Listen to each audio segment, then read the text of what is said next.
Ajude os Sussurros do Imaginário a crescer. Ama os audiobooks do canal? Que tal apoiar esse projeto e ajudar a trazer ainda mais histórias incríveis para todos?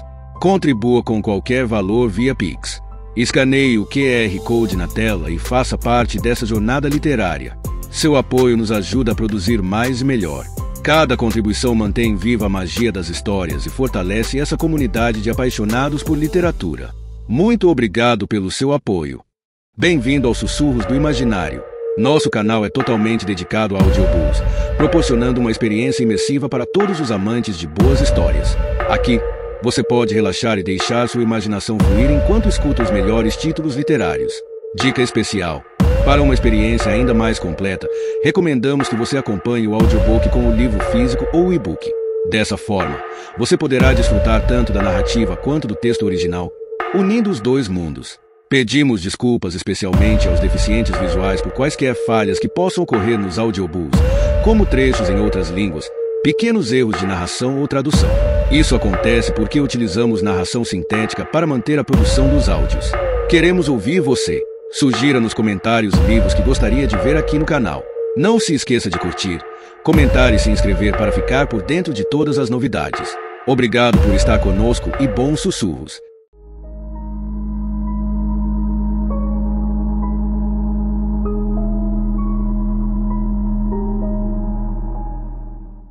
Todo mundo da minha família já matou alguém. Um livro escrito por Benjamin Stevenson. Prólogo. Todo mundo da minha família já matou alguém. Alguns, os de grandes conquistas, mais de uma pessoa. Juro que não estou falando para aparecer, é só a verdade. Quando tive que encarar a ideia de escrever sobre o assunto, por mais difícil que seja com uma mão só, me dei conta de que falar a verdade era o único caminho. Isso é óbvio, mas os livros de mistério modernos às vezes se esquecem disso. Começaram a ficar mais centrados nas artimanhas que o autor pode usar, nas cartas que tem na manga, em vez de nas que tem na mão. O grande diferencial dos livros de mistério da Era de Ouro, o de Christie ou Chesterton, é a honestidade. Sei disso porque escrevo livros que ensinam a escrever livros. A questão é que existem regras. Um cara chamado Ronald Knox fazia parte da sociedade, certa vez, delimitou algumas delas, embora as tenha chamado de mandamentos. Estão na primeira parte deste livro, na epígrafe que todo mundo pula, mas, vai por mim, vale a pena dar uma olhada. Aliás, você deveria marcar a página. Não vou encher a paciência de ninguém com detalhes, mas em resumo é o seguinte: a regra de ouro da Era de Ouro é jogar limpo. Evidentemente, este livro não é um romance. Tudo isso aconteceu comigo de verdade. No fim das contas, acabei tendo mesmo um assassinato para resolver. Vários, aliás. Mas estou me adiantando. O fato é que leio muitos romances criminais. Sei que hoje em dia a maioria desses livros tem o que se chama de narrador não confiável, uma pessoa que nos conta a história, mas está mentindo quase o tempo todo. Sei também que, ao rememorar esses acontecimentos, corro o risco de ser encaixado na mesma categoria. Então vou me esforçar para fazer o contrário. Podem me chamar de narrador confiável. Vou falar apenas a verdade ou, pelo menos, o que considerava verdade na época em que achava que sabia a verdade. Podem me cobrar. Assim, vou seguir os mandamentos 8 e 9 de Knox, porque sou, ao mesmo tempo, Watson e o detetive. Por fazer os papéis de autor e de investigador, sou obrigado tanto a expor as pistas quanto a não esconder os meus pensamentos. Para resumir, sou obrigado a jogar limpo. Aliás, vou provar. Para quem só quer ver o sangue escorrer, as mortes acontecem ou são reveladas no finalzinho do capítulo 1, depois a metade do 5, no fim do 8, perto do meio do 10, onde acontecem 2, e também passadas a metade do 11, mais 3. Depois há uma espécie de intervalo, mas a coisa volta a pegar fogo no fim do capítulo 21, entre o capítulo 25 e o logo em seguida, no último terço do 26, nas frases finais do 27, nos últimos parágrafos do 29 e outra em algum ponto temporal no decorrer dele, não dá para saber direito. No último trecho do capítulo 30 e no fim do 40. Juro que é verdade, a não ser que a diagramação bagunce tudo. A trama só tem um furo, que é daqueles que dá para passar com um caminhão no meio. Sou propenso a revelar as surpresas antes da hora, e não as cenas de sexo. O que mais? Acho que dizer o meu não me ajudaria. Me chamo Ernest Cunningham. Como sou meio velho, as pessoas me chamam de Erno ou Ernie. Devia ter começado com essa informação, mas prometi ser confiável, não competente. Considerando o que falei, é complicado saber por onde começar. Acho importante sublinhar que quando disse todo mundo, me referia ao meu ramo da árvore genealógica. Se bem que, uma vez, minha prima Amy levou um sanduíche de manteiga de amendoim proibido a um piquenique da empresa, o que acabou fazendo com que a chefe do RH de lá quase tivesse um troço, mas não vou incluí-la na jogada. Olha, não é como se fossemos uma família de psicopatas. Alguns de nós são gente boa, outros são maus e alguns só deram azar. Qual é o meu caso? Ainda não sei direito. É óbvio que há a pequena questão do serial killer conhecido como Língua Negra, que tem a ver com a história toda, além de $267 mil em dinheiro vivo. Mas vamos com calma.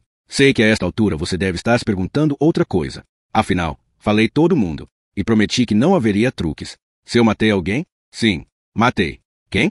Vamos começar.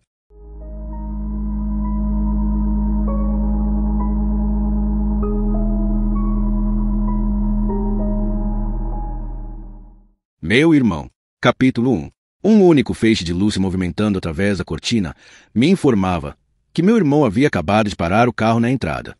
Quando saí, a primeira coisa em que reparei foi no farol esquerdo de Michael apagado. A segunda foi no sangue. A lua já desaparecera e o sol ainda estava escondido. Mas, mesmo na penumbra, soube na hora o que eram as manchas escuras do farol estilhaçado e em toda a extensão bastante amassada do arco da roda. Não sou de ficar acordado até tarde, mas Michael havia me ligado meia hora antes. Tinha sido um daqueles telefonemas em que você checa que horas são, quase sem conseguir abrir os olhos, e já sabe que não dá para esperar uma notícia do tipo você ganhou na loteria. Tenho alguns amigos que até ligam às vezes quando estão voltando para casa, do Uber, para me contar todos os detalhes saborosos de uma noitada. Mas não é o caso de Michael. Ok, isso é mentira. Eu não seria amigo de gente que telefona depois da meia-noite. Preciso ver você. Agora. Ele estava ofegante. Falava de um telefone público, não havia identificação de chamada, ou de algum bar. Passei a meia hora seguinte tremendo de frio, mesmo vestindo um casaco grosso, e esfregando a janela para me livrar da condensação do ar e ficar de olho lá fora, atento à sua chegada. Havia desistido de montar guarda e voltado para o sofá, quando a luz vermelha do farol alcançou as minhas pálpebras. Ouvi o carro parando e o motor sendo desligado, mas ele manteve a chave na ignição. Abri os olhos e encarei o teto por um momento, como se soubesse que a minha vida mudaria assim que me levantasse. Depois fui para lá. Michael estava sentado no carro, com a cabeça apoiada no volante. Passei pelo feixe que sobrara da luz do farol e dei uma batidinha na janela do motorista. Michael saiu do carro, o rosto cinzento. Deu sorte, comentei, apontando para o farol todo arrebentado. Esses cangurus são osso. Eu atropelei uma pessoa. Eu ainda estava meio dormindo. Mal registrei que ele tinha dito pessoa e não coisa. Não sabia o que falar nessas situações, então achei que concordar devia ser uma boa ideia. Um cara. Atropelei um cara. Ele tá ali atrás. Aí eu acordei. Ali atrás? Como assim ali atrás? Morto. No banco de trás ou no porta-malas. Que diferença faz? Você bebeu? Não muito. Ele hesitou. Talvez. Um pouco. No banco de trás? Dei um passo e fiz menção de abrir a porta, mas Michael pôs o braço na minha frente. Parei. A gente precisa levar o cara para o hospital. Ele tá morto. Não acredito que a gente tá discutindo isso. Passei a mão no cabelo. Michael, na boa. Você tem certeza? Esquece o hospital. O pescoço dele dobrou igual a um cano. Metade do crânio tá para fora. Eu preferiria ouvir isso de um médico. Vamos ligar para a Soph. A Lucy vai descobrir, disse Michael. A menção ao nome dela, num tom desesperado, evidenciava mensagem subliminar. A Lucy vai me largar. Vai ficar tudo bem. Eu bebi. Só um pouquinho. Falei. A pausa foi longa. Só um pouquinho. A polícia com certeza vai intem. Comecei, mas nós dois sabíamos que o nome Cunningham dito em voz alta numa delegacia quase fazia as paredes tremerem com a força dos espíritos que conjurava. A última vez em que um de nós tinha estado numa sala cheia de policiais havia sido no funeral, em meio a um mar de uniformes azuis. Eu era alto bastante para conseguir me enrolar no antebraço da minha mãe e novo bastante para ficar grudado nela o dia inteiro. Por um segundo, imaginei o que a Audrey pensaria da gente naquele momento, encolhidos, numa manhã congelante, discutindo por causa da vida de alguém. Afastei depressa o pensamento. Ele não morreu no atropelamento. Alguém atirou nele. Eu só atropelei depois. Tentei fingir que acreditava na história, mas existe um motivo para minha carreira no teatro se resumir basicamente a papéis sem falas nas peças da escola, animais de fazenda, vítimas de assassinato e arbustos.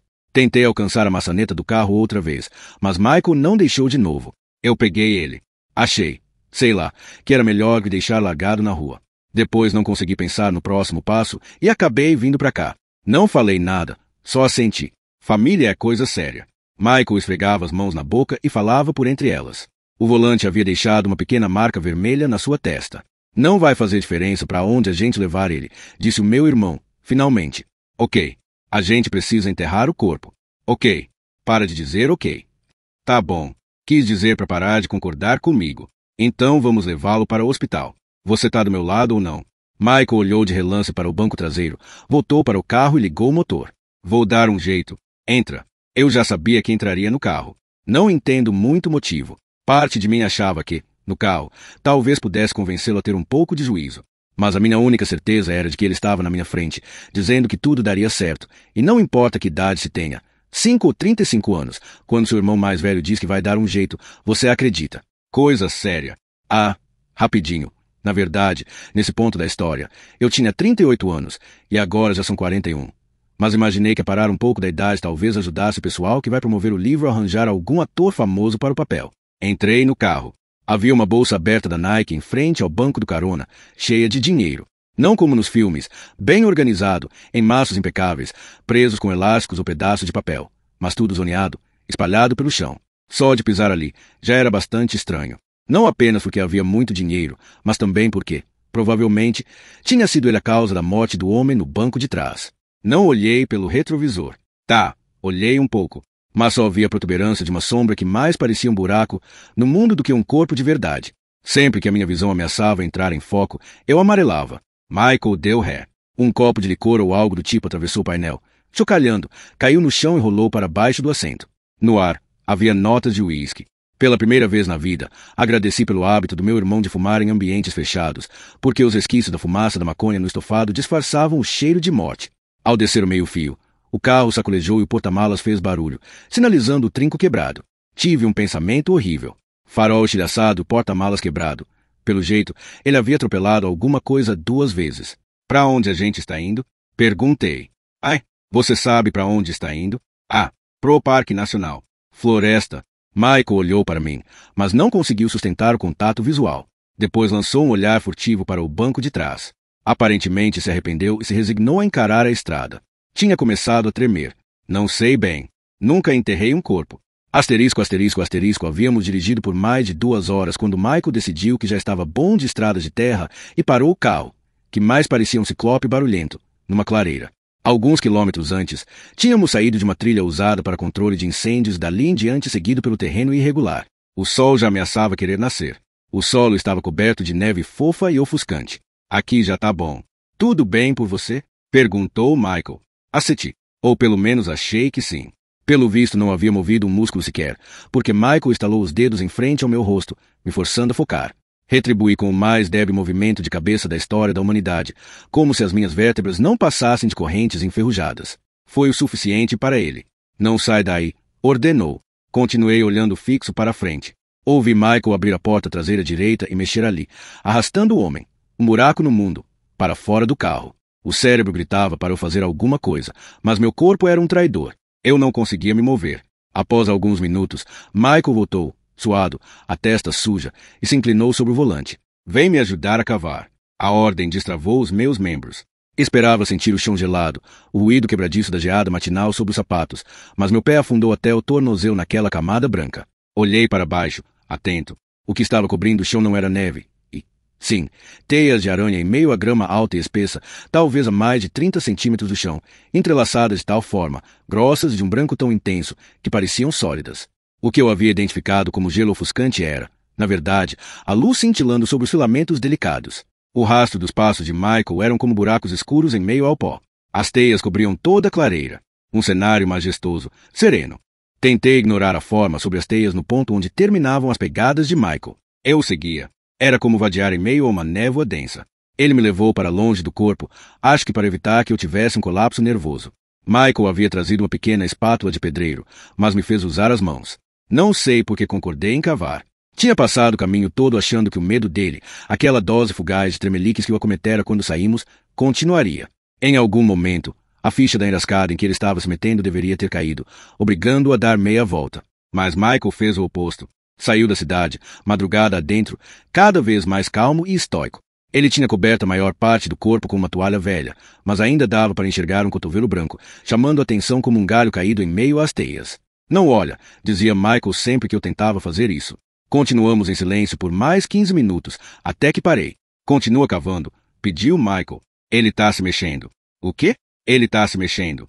Olha, espera. De fato, a superfície coberta de teias estava tendo espasmos, mais significativos do que qualquer coisa provocada pelo vento que cortava a clareira. Em vez de uma camada grossa de neve, começamos a ter a impressão de que estávamos encarando um oceano alvo e ondulante. Quase dava para sentir as vibrações em meio aos filamentos, como se eu fosse a aranha que os havia tecido, seu sistema nervoso central. Michael parou de cavar e ergueu o olhar. Volta pro carro. Não, Ele se aproximou do corpo e o descobriu. Fui atrás e só então o vi em toda a sua glória. Uma mancha escura brilhava acima de um dos quadris. Alguém atirou nele. Eu só atropelei depois. Havia falado Michael. Eu não tinha tanta certeza. Só vira ferimentos provocados por bala nos filmes. O pescoço do homem estava com um caroço que mais parecia o de alguém que engoliu uma bola de golfe. Ele usava uma balaclava preta, cuja forma não era exatamente a esperada. O tecido estava inchado em pontos estranhos. Quando eu era criança, um valentão da minha escola costumava enfiar 2 bolas de cricket numa meia e jogar na minha direção. A balaclava parecia aquilo. Tive a sensação de que a única coisa mantendo a cabeça do homem no lugar era aquele tecido. Havia 3 buracos, 2 para os olhos, que estavam fechados, e um para a boca. Pequenas bolhas vermelhas e pulsantes se acumulavam nos seus lábios. A espuma aumentava e escorria pelo queixo. Não dava para ver as suas feições, mas, pelos braços cheios de manchas e castigados pelo sol, e pelas veias inchadas nas costas das mãos, dava para notar que tinha pelo menos 20 anos a mais do que Michael. Fiquei de joelhos, entrelacei as mãos e fiz algumas compressões rudimentares. O tórax do homem cedeu de uma forma que eu sabia que não deveria, logo abaixo do externo. Por um momento, só conseguia pensar que o seu tórax estava igual à bolsa de dinheiro, com o zíper aberto até a metade. Você está machucando ele, disse Michael, pondo a mão debaixo do meu braço. Ele me puxou para cima e me afastou do homem. A gente precisa levar esse cara para o hospital, retruquei, numa última e suplicante tentativa. Ele não aguenta até lá. Talvez aguente. Não aguenta. A gente precisa tentar. Não posso ir para o hospital. A Lucy vai entender. Não. Você já deve estar sóbrio agora. Talvez. Não foi você que matou.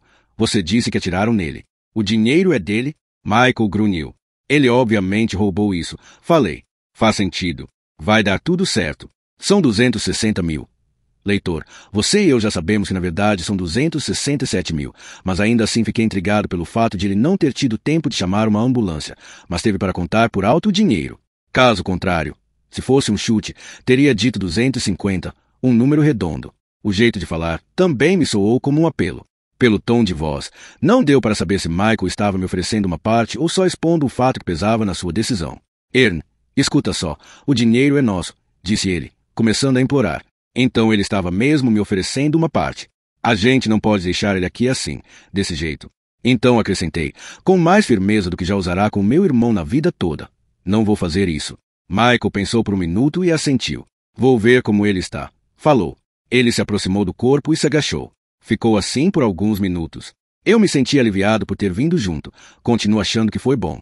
Um irmão mais velho não escuta o mais novo tão fácil, mas Michael precisava de mim ali. E eu tinha conseguido ajudar. O homem estava vivo o tempo inteiro, e a gente iria levá-lo para o hospital. Michael é alto, então tapava um pouco do meu campo de visão, mas dava para enxergar suas costas arqueadas, seus braços estendidos em direção à cabeça do homem. Ele sabia que era importante sustentar o pescoço em caso de lesão vertebral. Os ombros magros de Michael subiam e desciam. Estava realizando uma reanimação cardiorrespiratória, tentando fazê-lo pegar no tranco, igual a um cortador de grama. Eu vi as pernas do homem. Reparei que faltava um dos sapatos. Michael já estava naquilo fazia um tempo. Algo estava errado. Já chegamos ao finalzinho do capítulo. Michael se levantou e voltou para onde eu estava. Agora a gente pode enterrá-lo. Não era isso que ele deveria dizer. Não. Estava tudo errado. Perdi o equilíbrio e caí de bunda. As teias grudentas se prendiam aos meus braços. O que aconteceu? Ele parou de respirar. Parou de respirar? Parou. Morreu? Morreu. Tem certeza? Tenho. Como? Ele parou de respirar. Só isso. Vai esperar no carro.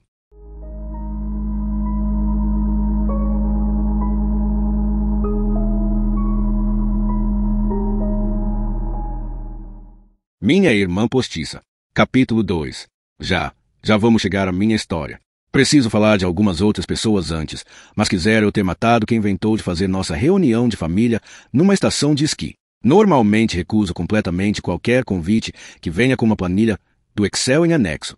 Mas minha tia Caterine é especialista em se preparar demais para as coisas, e o convite para a reunião da família Cunningham Garcia, que recebi por e-mail e contava até com flocos de neve em animação pixelada, dizia que a presença era obrigatória.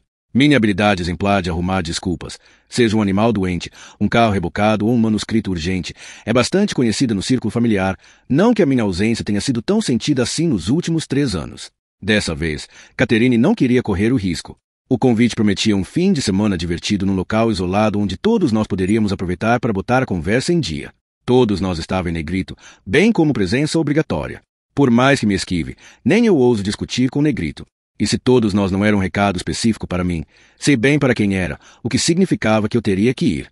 Além do mais, ao preencher a planilha com informações sobre as minhas alergias, quanto calçava, qual o ponto da carne preferia e a placa do carro, me permiti fantasiar sobre o vilarejo coberto de neve e um fim de semana em frente a lareiras crepitantes em chalés de madeira.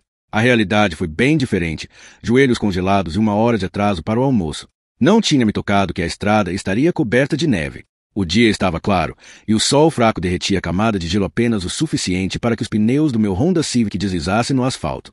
Assim, tive que voltar, alugar correntes por um preço exorbitante ao pé da montanha e me ajoelhar em meio ao lodo para fixá-las enquanto meu nariz escorria a ponto de formar estalactite de meleca. Estaria lá até agora se não fosse uma mulher com equipamento de mergulho que surgiu num Land Rover, parando no acostamento, me oferecendo ajuda e julgando de leve a situação. De volta à estrada, via o relógio avançar a passos lentos enquanto alternava entre aquecer o carro e usar o ar-condicionado para desembaçar as janelas. Mas, com as correntes, não podia dirigir a mais de 40 por hora. Sabia muito bem que estava bastante atrasado, graças à planilha de Excel que Catherine havia nos enviado por e-mail. Finalmente avistei a entrada, uma pirâmide de rochas desenhadas com uma placa escrito Retiro Sky Lodge, e apontando para a direita. Ao lê-la, enxerguei uma vírgula e um pronome inexistentes, como se dissesse me retiro, Sky Lodge, o que me pareceu uma afirmação válida no contexto de uma reunião da família Cunningham. Não havia ninguém no carro comigo para rir da piada, mas era o tipo de coisa que Erin teria achado engraçado um dia. Portanto, ela riu na minha mente e fiquei com o crédito.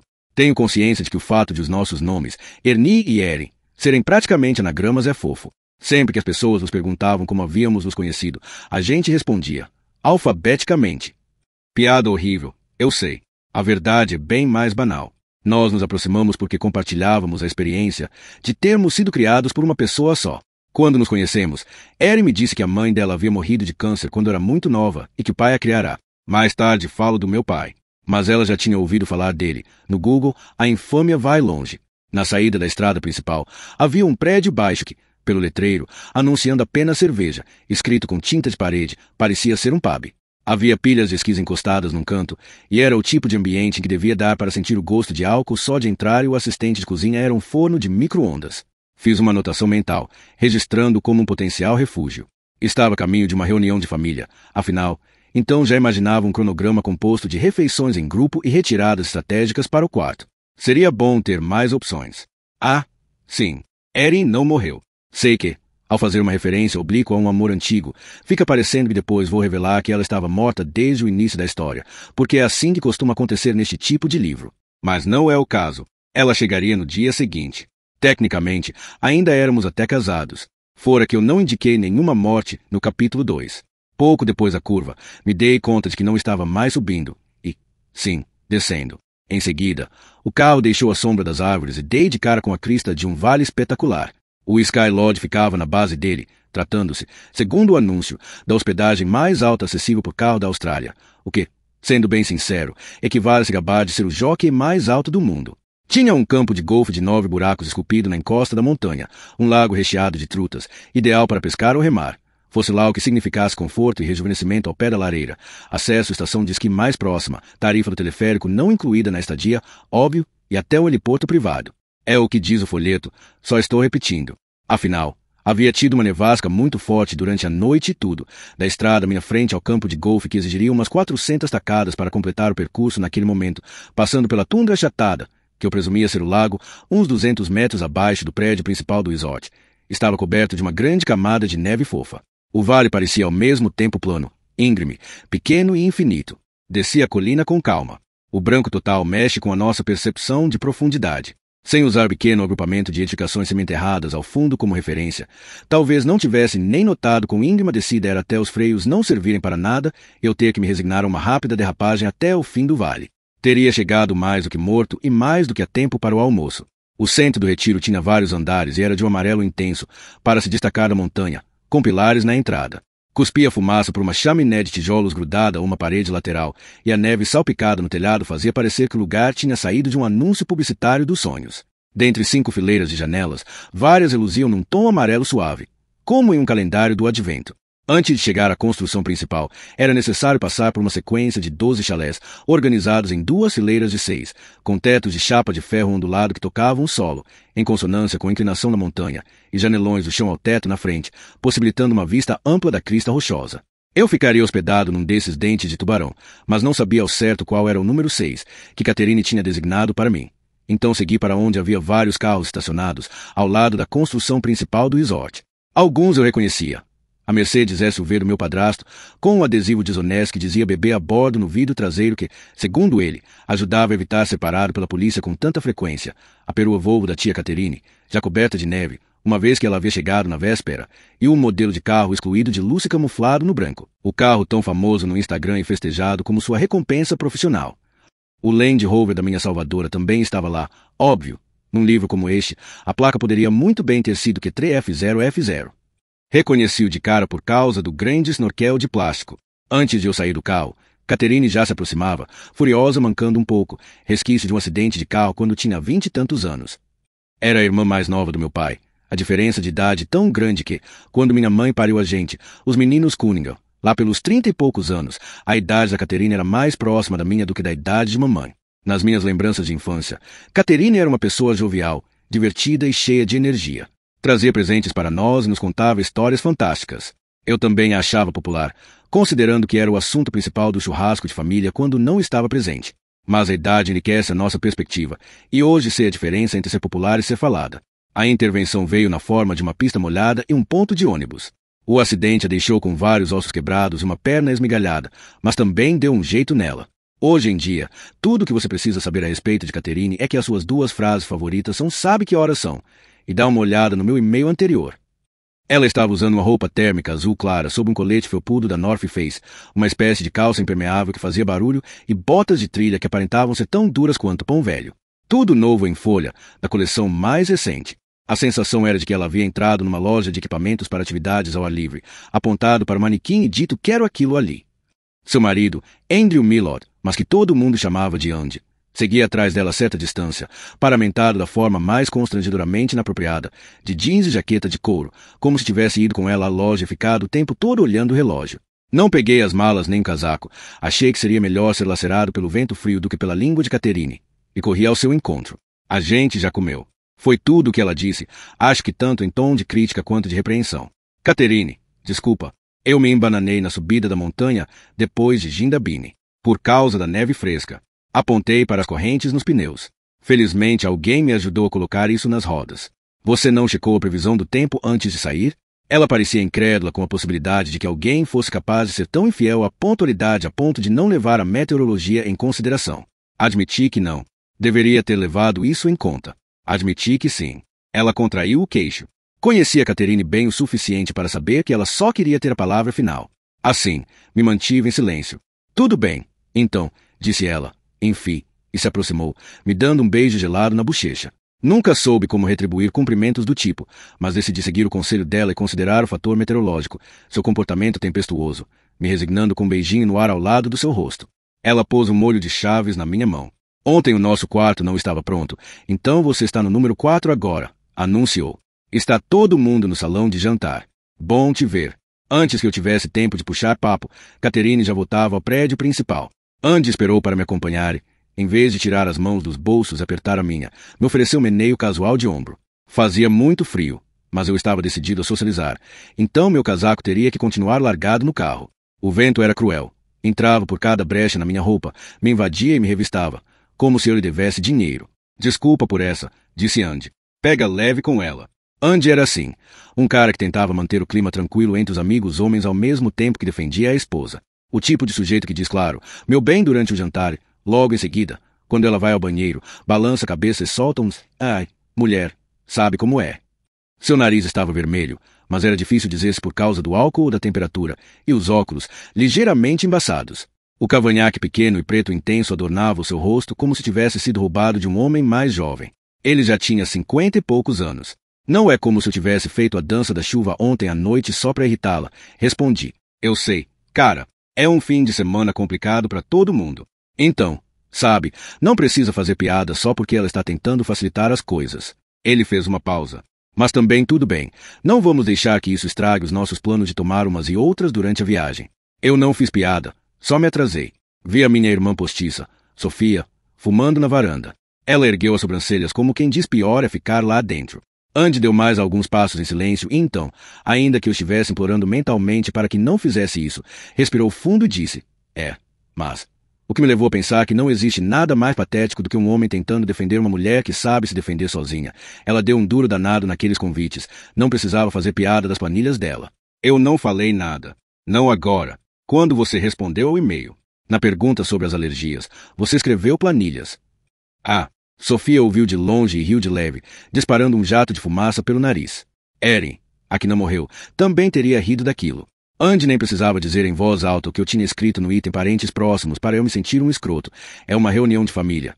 Então todo mundo que consta nesta lista, a não ser que haja uma avalanche. Vou pegar leve. Andy sorriu, satisfeito pelas suas virtudes de marido serem pelo menos eficientes, ainda que não afetuosas.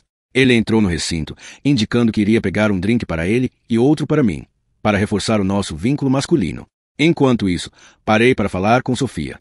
Ela era equatoriana, da Torre da Guayaquil. Então odiava o frio, e notei ao menos 3 golas ao redor do seu pescoço, fora o casaco que vestia por cima. Sua cabeça estava mais para um botão de flor se insinuando em meio a um anel de pétalas em formato de gola.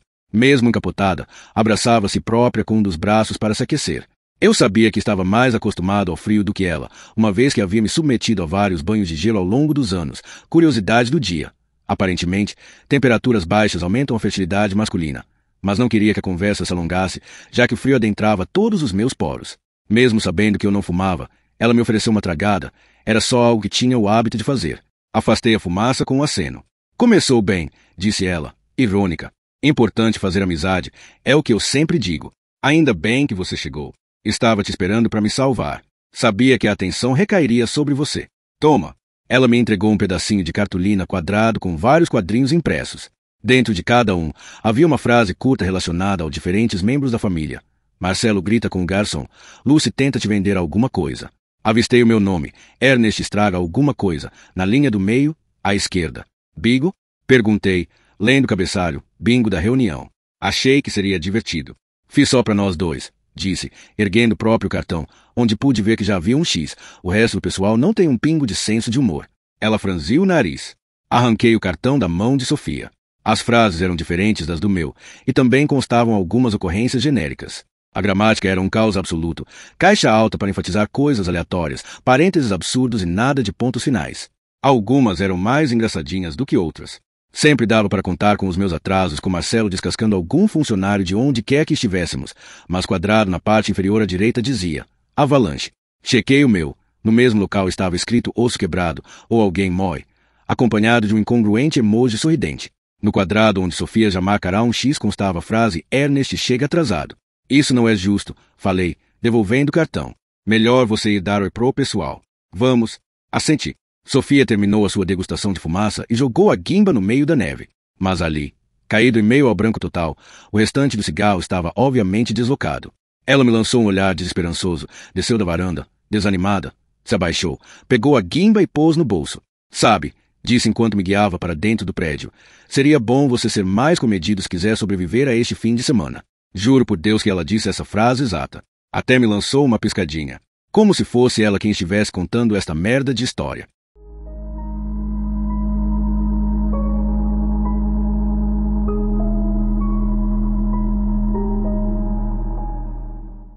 Capítulo 3. A construção principal do resort era um albergue de caça disfarçado de hotel de luxo. Toda e qualquer superfície, corrimão e maçaneta tinha detalhes ornamentais em madeira polida. A iluminação suave vinha de luminárias elétricas de vidro fosco em formato de flores, e o saguão tinha até um tapete vermelho e um lustre baixo, cintilando ao lado da passarela que levava ao segundo andar. Em resumo, tudo que estivesse localizado da cintura para cima era quase chique bastante para compensar os danos causados pela neve ao nível do chão. Em matéria de hotelaria, o equivalente a atender uma videochamada de camisa social e cueca. Os carpetes, gastos de tanto serem pisoteados por sapatos empapados de neve, recobriam um piso de madeira estufado que rangia como se não estivesse bem afixado, e os tapetes de tira de retalhos e os buracos de rato amassados de qualquer jeito evidenciavam o lema do pessoal da manutenção ali. É mais fácil dar um jeitinho do que arranjar um especialista disposto a subir a montanha. E isso sem falar no mofo. O lugar cheirava igual ao meu carro quando eu esquecia de baixar a capota durante uma tempestade. A altitude de um hotel concede instantaneamente algumas estrelas a mais à sua classificação, ainda que aquele fosse um 2 estrelas se fingindo de 4. Tinha um certo charme aconchegante. Assim que entrei, deu-se fim à conversa no salão, onde todo mundo já estava na metade da sobremesa e fui recebido por uma sinfonia de colheres sendo apoiadas nos pratos. Na ponta da mesa, minha mãe, Audrey, me olhou de cima a baixo. Ela tinha uma cicatriz acima do olho direito e o cabelo grisalho desgrenhado estava preso num coque. Hesitou. Talvez quisesse certificar que eu não era o meu irmão. Fazia um tempo desde que qualquer um a havia visitado. E então afastou a cadeira da mesa, deixando os talheres caírem ruidosamente. Tratava-se de uma técnica antiga que ela usava para interromper bate-bocas. Eu conhecia desde a infância. Marcelo, meu padrasto, estava sentado à esquerda dela. Ele é um cara grandalhão e careca, e o pescoço tem vincos tão profundos que acho que só passando o fio dental para evitar dar mofo. Ele colocou pesadamente a mão no pulso de Audrey. Não de um jeito controlador. Não quero dar a impressão errada do relacionamento da minha mãe nem evocar estigmas referentes a padrastos. É só que Marcelo sempre usa um Rolex Presidente de platina do final dos anos 1980 e, por curiosidade, quando olhei no Google seu preço salvadérrimo, vi que pesava quase meio quilo, o que significava, portanto, que qualquer coisa que ele fizesse com a mão direita seria, literalmente, com mão pesada. Eu me lembro do anúncio ridículo do relógio. Uma herança de família deve carregar o peso da história. Marcelo usa desde que me entendo por gente. E sempre achei que não estava na fila para herdá-lo. Por mais estúpido que o anúncio fosse, era um slogan melhor do que outros que já tinha visto, como 300 metros de profundidade, vidro à prova de balas. A segurança de um cofre de banco, que fazia parecer que todo milionário trabalhava meio expediente como instrutor de mergulho. Já terminei, disse Audrey, soltando-se de modo brusco da mão de Marcelo. Seu prato ainda estava pela metade. Vê se cresce, grunhiu Sofia, sentando-se ao lado de Lucy, minha cunhada, a que Michael mencionou no capítulo 1, como deve-se lembrar, que estava de frente para Marcelo. Era óbvio que Lucy tinha se empetecado para o fim de semana, cabelo Chanel recém-cortado e etiqueta se projetando para fora da gola do cardigan de tricô que havia acabado de comprar. Não sei se o fato de ter Lucy como escudo serviu de incentivo ou se Sofia só não tinha notado quão próxima a minha mãe estava de talheres afiados, mas esse tipo de alfinetada teria tido um potencial suicida para um parente de sangue. No fim das contas, só o que morreu foi a convicção da minha mãe de sair da mesa, e ela voltou a se agitar na cadeira. Andy e Catherine completavam o time dos membros pontuais da família. Eu me sentei em silêncio ao lado de Sofia, em frente a um prato coberto.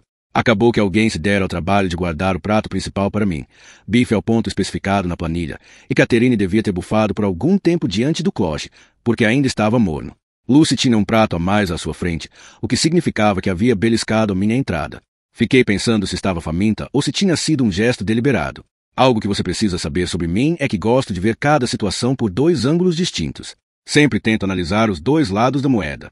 Bem, disse Andy, batendo palmas na tentativa de quebrar o gelo, algo que só alguém que entrou na família via casamento seria estúpido bastante para fazer. Este lugar, hein? Alguém já foi até o terraço. Parece que tem uma jacuzzi. E a gente pode dar umas tacadas de lá. Se a bola chegar na estação meteorológica, eles te dão 100 paus. Quem vai encarar? Ele tentou angariar algum entusiasmo olhando para Marcelo, cuja roupa era mais adequada para um campo de golfe do que para neve. Um colete quadriculado que até eu percebia ser de algodão, e não de lã.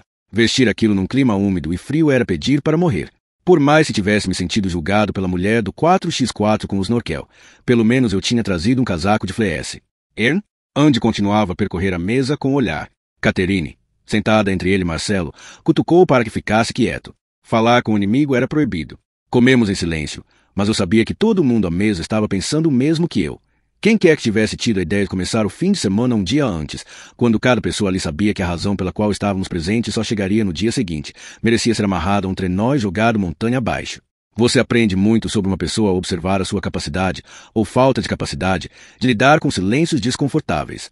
Se ela tira de letra ou pede arrego. A paciência parecia estar em falta entre os membros da família agregados por vias nupciais, pois Lucy foi a próxima a tentar iniciar uma conversa. Vamos falar um pouco de Lucy.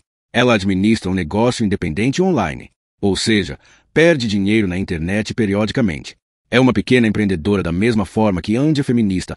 Ambos enchem a boca para fazer tais declarações em voz alta, mas só eles acreditam naquilo.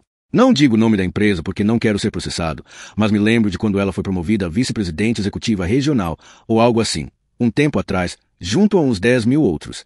Um título sem fundamento, a não ser que fosse uma referência ao seu vício de atazanar os amigos para comprar porcarias que não precisam, uma habilidade que ela com certeza dominava em nível presidencial. Tinha sido assim que havia arranjado o carro lá fora. Segundo sua postagem no Instagram, tratava-se de uma recompensa do programa, um mimo. Eu sabia que, na verdade, não passava de uma concessão e que o presente era apenas uma contribuição mensal sob condições incrivelmente rígidas. Caso não fossem cumpridas, revogava-se a recompensa e o dono ficava com uma dívida salgada para quitar. Ou seja, o carro era de graça até deixar de ser. Eu tinha certeza de que Lucy já não se adequava às condições, se estava pagando pelo carro do próprio bolso. Mas o importante era nunca permitir que a realidade se sobrepusesse à imagem de sucesso. Um amigo vendedor de carros me disse que teve que proibir certo tipo de mulher de tirar fotos no pátio, ao lado dos modelos, fingindo ter acabado de ganhar para fazer um post a respeito. Elas saíam furiosas, acelerando nos seus carros compactos fumacentos, levando no banco traseiro um laço vermelho gigantesco que não serviu de nada. Foi por isso que, como você pode entender, excluído o texto modelo do carro de Lucy, é muitíssimo usado por uma empresa específica. Lucy é toda engajada na retórica, descreve tal empreitada como um negócio e fica tensa sempre que alguém usa aquela expressão. Não vou usar, então, por respeito. Digamos apenas que tem a ver com algo que os egípcios construíram. Na tentativa de se integrar à família, Erin costumava ir a todas as festas de Lucy e comprar o produto mais barato que ela estivesse empurrando naquele mês. Assim que chegava em casa, criava uma fatura com o nome de um restaurante e um valor equivalente a quão chata ou penosa a festa havia sido e deixava no meu travesseiro. Nota fiscal de cunhada, modelador de cílios, $15, taxa X3, taxa de tutorial de maquiagem, maior que hora extra X1,5 igual $52,50, Belas Itália. Todo mundo chegou bem aqui em cima. O radar me pegou. $220 por estar só uns 7 km por hora acima do limite. Ridículo, disse Lucy. O alívio por ela não estar tentando nos vender nada era quase palpável, ainda que não servisse ao propósito do meu cartão de bingo. Lucy tenta te vender alguma coisa. É para gerar mais receita, disse Marcelo. Mandam vir guardas extras para flagrar os turistas. Se pegar, leve com os locais. É por isso que o limite é 40 por hora. Era para ser 70 numa estrada dessas, mas eles querem que a gente fique impaciente. Você acha que dá para meter um processo? Perguntou Lucy, esperançosa. Nem tenta. Acho que não era a intenção de Marcelo que o seu desinteresse, apesar de honesto, soasse tão frio, mas caiu como uma pedra de gelo na mesa. Todo mundo já deu uma olhada no chalés? São uma graça. Era a vez de Catherine tentar. A gente passou a noite aqui ontem, e a vista de manhã. Ela deixou as reticências pairarem como se nenhuma palavra no mundo pudesse descrever a beleza do nascer do sol, nem a sua própria capacidade de escolher paisagens montanhosas a preços competitivos. Eu não tinha me dado conta, disse Marcelo, devagar, que a gente teria que caminhar do hotel para o quarto. Vai por mim. Os chalés são muito melhores do que os quartos aqui em cima, falou Catherine, se defendendo, como se fosse acionista do resort. Além disso, eu queria que tivesse mais espaço. Entende? Para se esticar. Uma vista bonita. Não um quarto abafado e pequeno igual a uma. Acho que ele não vai nem se importar, contanto que tenha roupa de cama nova e cerveja gelada, comentou Lucy. Mas por que a gente não pode ficar aqui? Resmungou Marcelo. Nós conseguimos um desconto pela reserva de 6 chalés. Esqueceu? Já ajuda a pagar a multa da Lucy. Não pude resistir à alfinetada, mas, exceto por uma sugestão de sorriso da parte de Sofia, fui ignorado. Marcelo meteu a mão no bolso e puxou a carteira. Quanto você quer para eu poder trocar de quarto? Pai, você consegue andar até lá. Eu te levo de cavalinho. Se quiser, sugeriu Sofia. O comentário finalmente arrancou um sorriso meio torto dele. Estou machucado, disse, fazendo drama, com a mão no ombro direito. Sofia é cirurgião, e ela mesma havia se encarregado de reconstruir o ombro de Marcelo havia pouco mais de 3 anos. Estava mais do que sarado. Era óbvio que era fingimento. Pelo menos ele parecia em excelente condição física ao me dar um soco no capítulo 32. Normalmente não é permitido que cirurgiões operem membros da própria família, mas Marcelo está habituado a conseguir o que quer e havia insistido que confiava apenas nas mãos da filha. O faro do hospital para um possível benfeitor rico garantiu que um número suficiente de pessoas fizesse vista grossa para tal situação e assim permitisse a construção da ala Garcia do Centro de Oftalmologia. Sossegue esse facho, velhinho, brincou Sofia, dando uma garfada no bife. Ouvi dizer que a sua cirurgiã era top de linha. A indignação de Marcelo era igualmente performática. Ela apertava o peito como se tivesse sido atingido por uma flecha certeira, mas bem poderia ter colocado a filha nos ombros e saído carregando-a. Isso se o seu ombro não estivesse tão machucado, é claro. Dava quase para sentir a afeição entre os dois. Sofia era filha única. Embora Marcelo fosse gentil com Michael e comigo, quando se casou com a minha mãe, havia ficado óbvio que gostava de ter meninos para criar. Sofia seria sempre a sua garotinha. Na frente dela, mesmo a sua fachada pétrea de advogado desmoronava, fazendo palhaçadas em troca de uma risadinha, bem coisa de pai. Ou a gente pode afanar uma moto de neve, disse Andy, aliviado ao encontrar um porto seguro de conversas leves. Vi 2 estacionadas lá fora e perguntei se eles alugavam. O zelador disse que são só para manutenção. Quem sabe a gente não convence o cara. Ele fez aquele gestinho característico, esfregando o polegar e o indicador. Você tem 12 anos de idade, por acaso? Perguntou Catherine. Só achei que poderia ser divertido. Amor. Divertida é a vista, a atmosfera, a companhia. E não fazer spa, dar tacada de golfe no terraço e sair por aí numa máquina mortal. Parece divertido para mim. Interrompi. O olhar que Catherine lançou reaqueceu a minha refeição. Obrigado, Ern, disse Andy, mas Audrey o interrompeu tossindo alto. Ele se virou para ela. Que foi? Vai ficar todo mundo fingindo que ele não está aqui? Perguntou. Como se eu não estivesse ali. Andrew, alertou Catherine. Peraí. Qual foi a última vez que todos vocês se viram? Grande erro, Andy. Essa resposta todo mundo sabia. Foi a minha mãe quem proferiu a resposta, em voz alta. No julgamento. De repente, me vejo de volta ao banco das testemunhas, ouvindo um advogado postulando sobre fotos gigantescas de uma clareira tomada por teias de aranha com a qual às vezes ainda sonho. Fotos marcadas por setas, linhas e quadrados coloridos na parte de cima. O sujeito mantém uma das mãos no bolso enquanto movimenta uma caneta laser pelo recinto com a outra, como se o júri fosse um gato. Estou no meio de uma resposta quando a minha mãe se levanta e vai embora. Só consigo ficar me perguntando por que portas de madeira de tribunal precisam ser sempre o mais altas, pesadas e barulhentas possível. Com certeza algo mais discreto seria mais apropriado para o ambiente, mas o arquiteto deve ter feito um bico como roteirista em Hollywood e quis que as entradas e saídas fossem impactantes. No fundo, só penso sobre essas porras de portas barulhentas para não ter que olhar para o meu irmão no banco dos réus. Você, que é um leitor experiente, já deve ter reparado que há alguns assentos vazios na mesa do almoço em família. Já contei que Erin chega amanhã. A filha única de Catherine não vem, a Amy, do incidente com o sanduíche de manteiga de amendoim, porque mora na Itália. E essa reunião, no seu ranking de importância, se encaixaria na categoria de 5 a 7 horas de carro, não mais do que isso. Mas acho que não é surpresa para ninguém o fato de Michael também estar ausente na cena. Talvez eu seja meio que responsável por isso. Então você já sabe algumas coisas. Porque a minha mãe se recusa a falar comigo, porque o meu irmão ainda não está com a gente, porque ele está ávido por uma roupa de cama nova e cerveja gelada, porque não consegui lançar mão das minhas desculpas habituais para escapar do fim de semana, porque Lucy se empetecou e porque Catherine colocou todos nós em negrito no convite. Fazia 3 anos e meio desde que eu havia me ajoelhado em meio a teias de aranha e assistido ao meu irmão assassinar um homem moribundo. 3 anos desde que minha mãe havia ido embora de um tribunal, enquanto eu explicava ao júri como ele tinha feito aquilo. E, em menos de 24 horas, ele chegaria ao Sky Lodge como um homem livre.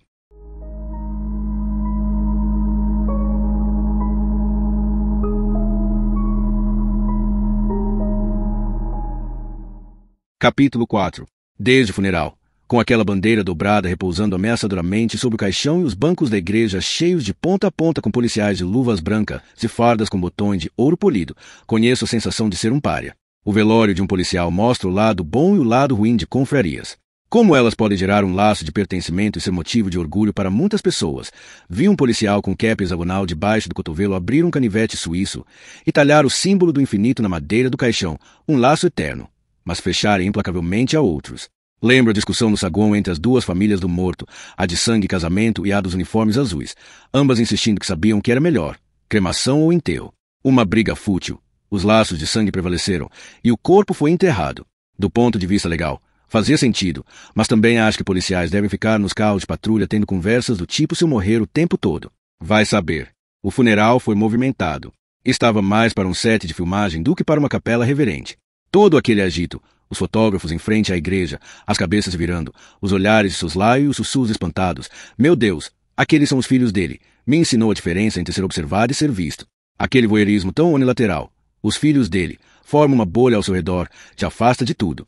Me lembro de ver o chantilly pingando do vestido preto da minha mãe enquanto saíamos da igreja e de repente ter certeza de 2 coisas, pelo menos tanta certeza quanto uma criança pode ter. O papai nunca mais voltaria. E nós estávamos juntos naquela bolha. Ser mãe solo de meninos não é brincadeira. Audrey tinha que ser amorfa, ao mesmo tempo diretora da prisão, colega de cela delatora, guarda que aceita propina de bom grado e agente de condicional caridosa. Marcelo era advogado do meu pai antes de abrir a sua firma corporativa. Depois da morte dele, tinha começado a aparecer lá em casa. Eu achava que era porque tinha pena da minha mãe. Ele e papai deviam ter sido amigos. Não fique imaginando que Marcelo era daqueles caras que aparecem de regatinha branca com uma furadeira na mão. Certa vez, pendurou umas prateleiras num ângulo tão errado que minha mãe se queixou de enjoo. Ele só levava o talão de cheques para pagar alguém para aparecer com a furadeira. E não demorou até que nos dar uma mão se transformasse em pedir outra. Quando Marcelo fez o pedido de casamento, com a filha tiracolo, minha mãe levou a gente para comer hambúrguer e perguntou se queríamos que eles passassem a fazer parte da nossa bolha. O fato de ela se dar ao trabalho de perguntar foi suficiente para me convencer. Michael só queria saber se ele era rico e de atacar o seu cheeseburger. Em alguns dias, na adolescência, éramos nós contra ela. Como costuma acontecer nessa idade, às vezes, rebelar-se em nome de mais 5 minutos no videogame é maior do que 15 anos de cuidado. Mas independentemente de quantas portas tenham sido batidas, de quantos gritos tenham sido dados, éramos sempre, nós três contra o mundo. Nem mesmo tia Caterine conseguiu botar mais do que um pé para dentro da porta, talvez por ser irmã do papai. Minha mãe cuidava de nós e esperava que cuidássemos um do outro acima de tudo. Pelo visto, acima até da lei. De certa forma, eu entendi o motivo de ela ter se retirado do tribunal. Eu havia saído da bolha e tomado partido de gente alheia. Sei o que você deve estar pensando. 3 anos não é muito por uma condenação por homicídio. É verdade. O sujeito, o nome dele era Alan Oughton. Caso tenha interesse em saber, havia mesmo tomado um tiro e era difícil provar se a sua morte caía mais na conta da bala ou de Michael. Sim, Michael tinha atropelado Alan quando o homem cambaleava para o meio da rua depois de ser alvejado. Sim, cometeu o terrível erro de não levar de imediato para um hospital, mas ele também contava com a defesa impecável de Marcelo Garcia, famoso pelo seu escritório de direito corporativo Garcia e Broadbridge, atualmente um dos maiores do país, e por se recusar a caminhar 40 metros na neve, que havia posto grande ênfase na fama de criminoso de Alan, na incerteza quanto a um atirador de paradeiro desconhecido e na arma nunca encontrada. A própria presença de Marcelo num julgamento por homicídio era, em si, inacreditável, e acho que pode ser feito o cara da caneta laser perder o rebolado, mas é preciso dar o devido crédito ao seu trabalho. Ele argumentou que, dadas as circunstâncias, não havia como esperar de Michael decisões racionais, ainda que tivesse faltado ao seu dever de prover os cuidados necessários a Alan. E isso é importante, já que na Austrália a responsabilidade legal de ajudar alguém só se materializa quando você começa a fazer isso, o que aprendi no julgamento. Ao colocá-lo no seu carro, mas não levá-lo para receber cuidados médicos, Michael também temia pela própria vida. Excelência, pois não sabia se o atirador ainda estava por perto ou quais eram as probabilidades que fosse atacado ou perseguido. Para encerrar, sem entrar em detalhes técnicos, meu irmão foi condenado a 3 anos de cadeia. Testemunhar foi muito difícil para mim. Quando a barganha final foi aceita, a sentença foi negociada a portas fechadas na Câmara do Juiz. Não fez a menor diferença. Fiz um monte de escolhas erradas na vida, incluindo aceitar o convite de Andy para beber no bar depois do almoço, e ainda não sei se testemunhar foi uma delas. É óbvio que eu teria tido que aceitar as consequências de ter permanecido em silêncio, mas também precisei viver com o fato de ter falado abertamente e não sei bem o que é pior. Adoraria poder afirmar que testemunhei porque era o correto a se fazer, mas a verdade é que, no rosnado grave do meu irmão, ele parou de respirar. Só isso. Havia algo de diferente. Eu poderia usar algum clichê do tipo Michael não parecia mais o meu irmão, mas, na verdade, era exatamente o contrário. Ele parecia um Cunningham de verdade. Eu o vi sem filtro. E se, no seu interior, havia algo como aquele rosnado, como os ombros e os antebraços flexionados, estrangulando alguém até a morte, será que haveria em mim também? Eu queria expurgar esse lado. Assim, fui falar com a polícia. Torcia para que uma parte da minha mãe entendesse os meus motivos. E, quando o dia seguinte chegasse, torceria para que ainda houvesse uma parte de mim que também entendesse. Admito que meus passos não estavam lá muito firmes ao enfrentar a neve a caminho do chalé. Andy ficou tão animado com a promessa de um colega de copa que topou até se aliar à oposição, e eu fui na onda, já que ele ia pagar. Andy é horticultor. Cultiva a grama de campos de cricket e futebol na altura exata e segundo as especificações corretas. Um homem inacreditavelmente entediante num casamento tão entediante quanto ele, o que, como percebo há anos, sempre garante rodadas generosas.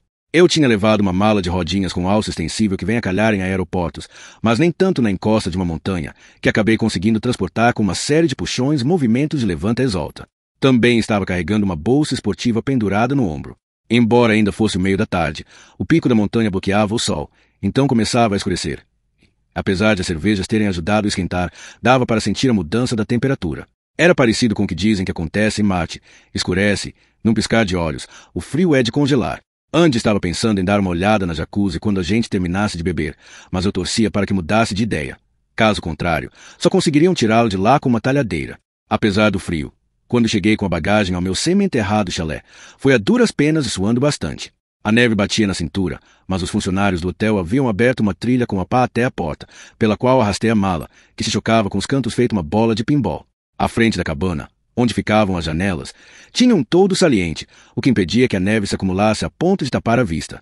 Enquanto tentava achar a chave, percebi um pedaço de papel amassado preso com um galho a um monte de neve ao lado da porta. Peguei.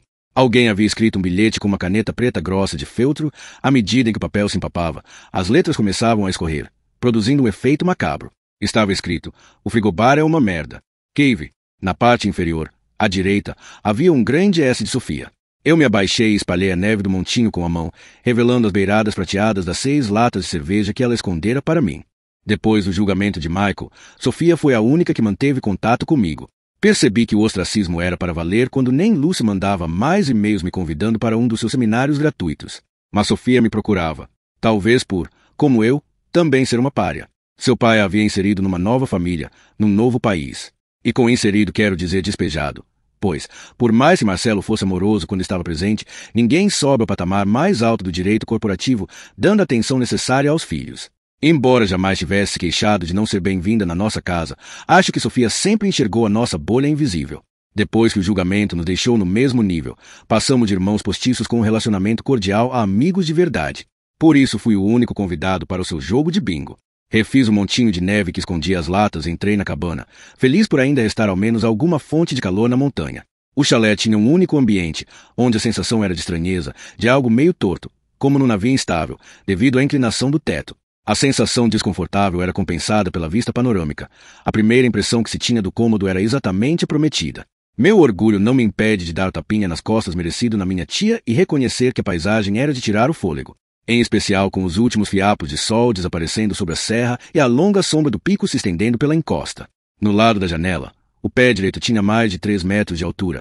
Era sustentado por vigas de madeira em formato de abóbada em cruzaria e se afunilava gradualmente ao longo do chalé, recobrindo um lounge com televisão, uma abundância de tapetes, uma lareira de ferro fundido. Fiquei surpreso ao descobrir a existência de uma parede com armários de ponta a ponta, cheios de utensílios de cozinha de hotel. Já em termos de banheiro, o que havia era uma alcova cúbica onde a praticidade mandara lembranças. Tomar banho curvado teria que ser mais uma concessão em troca da vista. Pouco antes do meio do quarto, uma escada levava ao mezanino, no qual ficava a cama. O ambiente havia sido pré-aquecido, a lareira devia ser só ornamental, já que não estava ligada, e a minha pele formigava por conta do choque térmico. O cheiro de mofo da sede do hotel dava lugar a uma fragrância de cinzas e carvalho, muito provavelmente essência de alguma vela aromática denominada lareira rústica. Larguei a mala de rodinhas no meio do cômodo e estava tentando fazer a bolsa caber num dos armários quando o telefone perto da TV tocou. Meu aparelho tinha um pequeno número 4 afixado. Não havia um teclado para números externos, só uma coluna com botões de descagem rápida e mini luzes etiquetadas com os números dos chalés, bem como uma cuja etiqueta dizia concierge. O número 5 estava aceso. Era Marcelo. Audrey não está se sentindo bem. Ele disse Audrey e não sua mãe. Hoje vamos pedir comida no quarto. A gente se vê de manhã. Escapar de um jantar de família não era nenhum sacrifício para mim. O almoço já tinha dado conta de grande parte do meu estoque de tolerância para o fim de semana. Peguei uma garrafa de água morna no frigobar.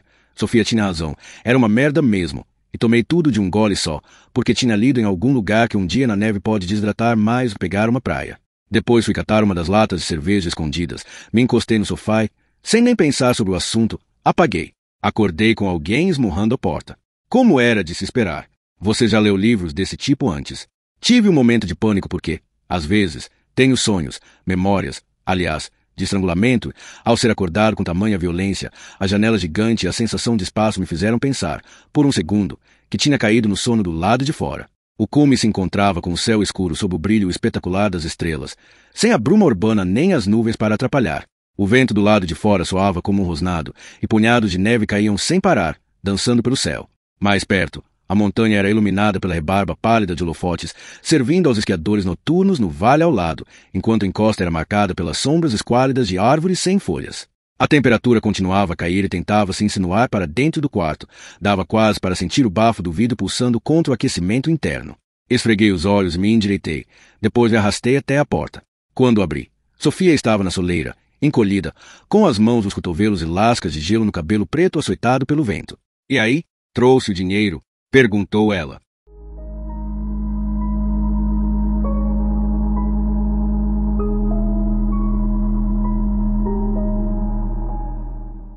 Capítulo 5.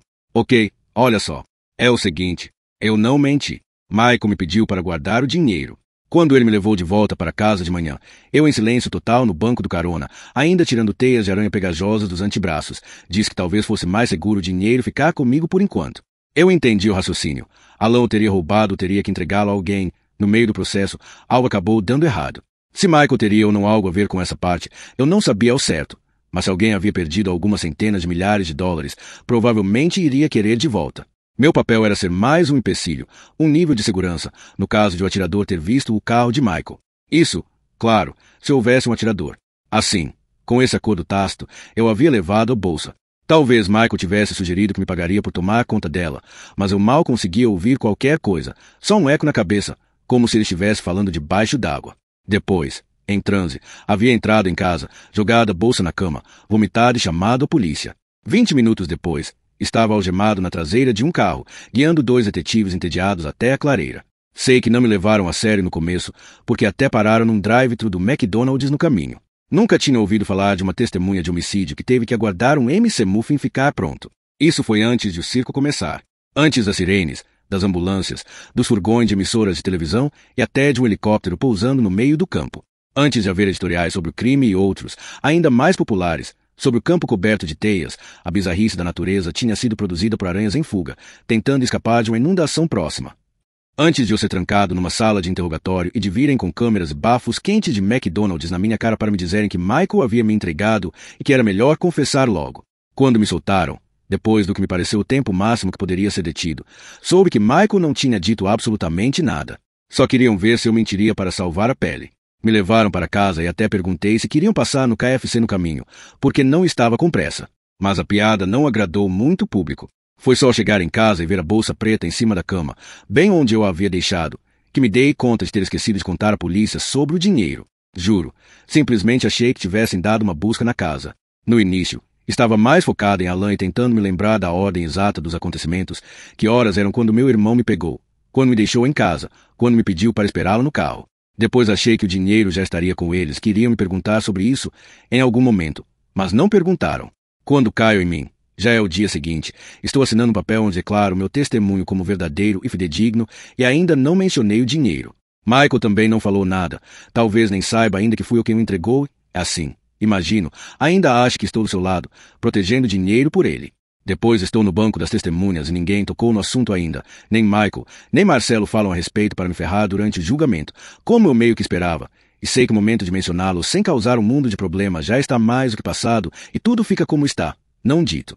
O juiz lê o veredito, volto para casa e a bolsa continua lá, mas o mundo é outro.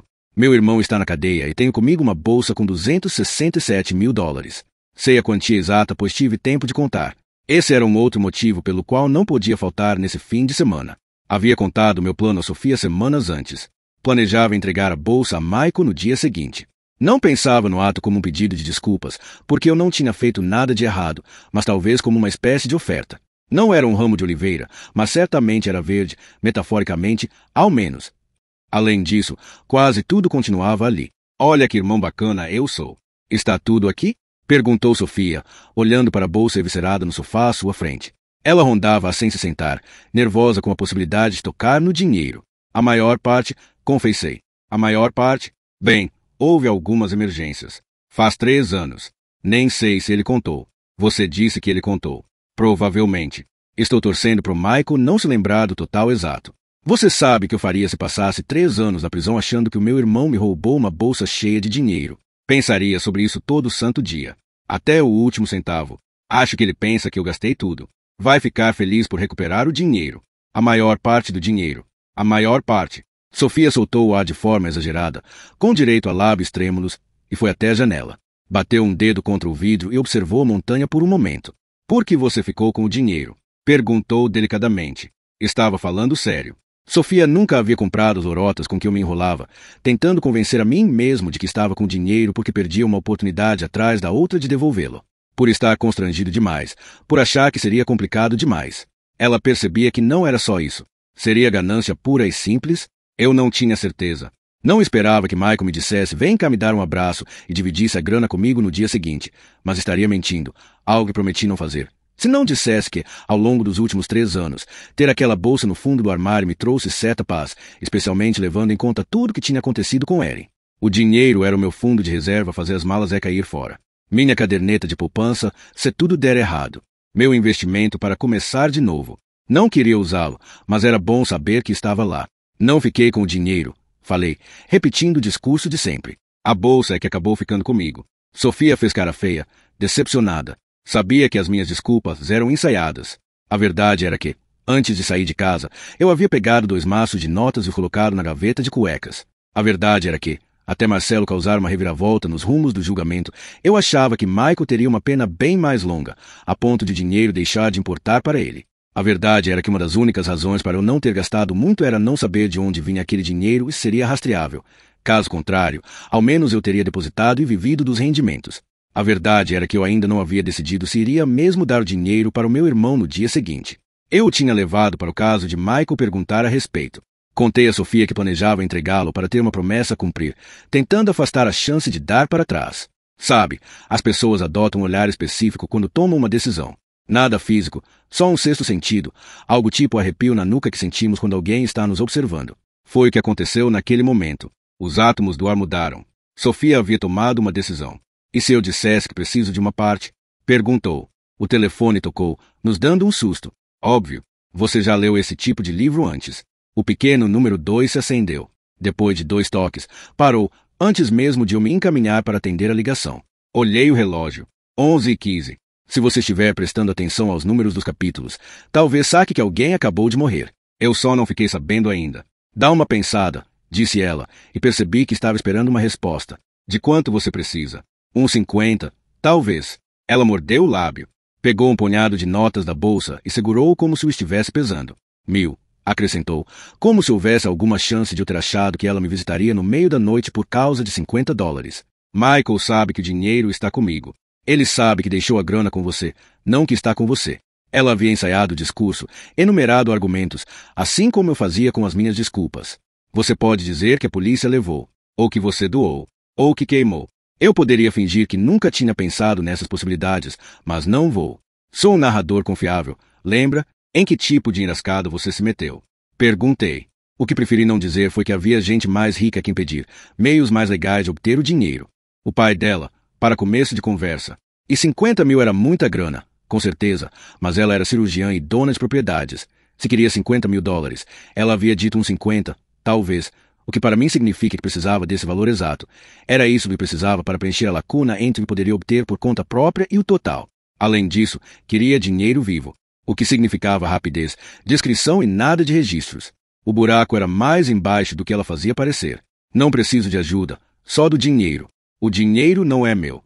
Também não é dele. Dá pra gente falar disso amanhã? Sofia largou a grana, mas percebi que ela estava vasculhando notas mentais para ter certeza de que tinha dito tudo o que havia se proposto dizer, como se aquilo fosse uma entrevista de emprego e os recrutadores tivessem acabado de perguntar aquela merda de "Mas e você? Quer nos perguntar alguma coisa?"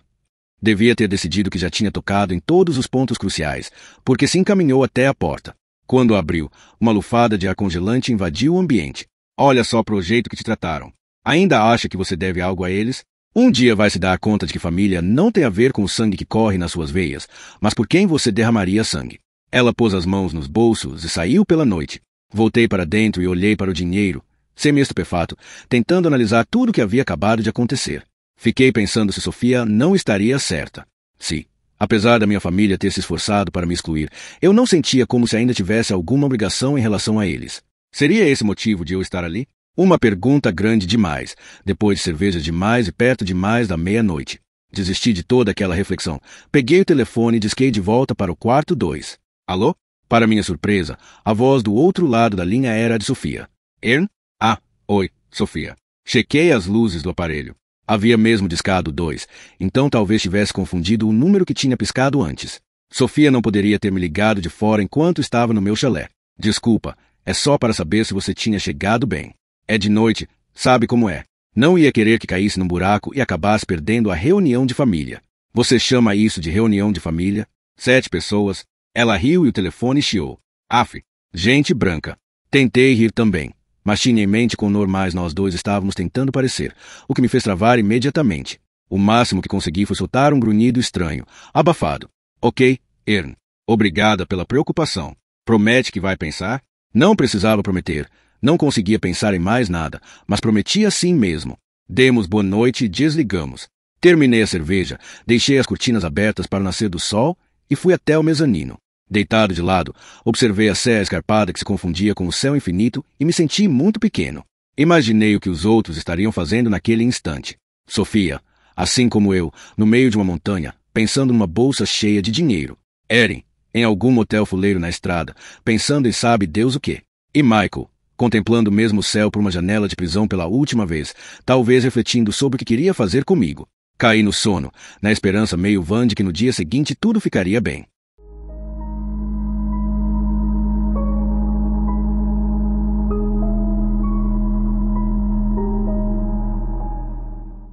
Capítulo 6.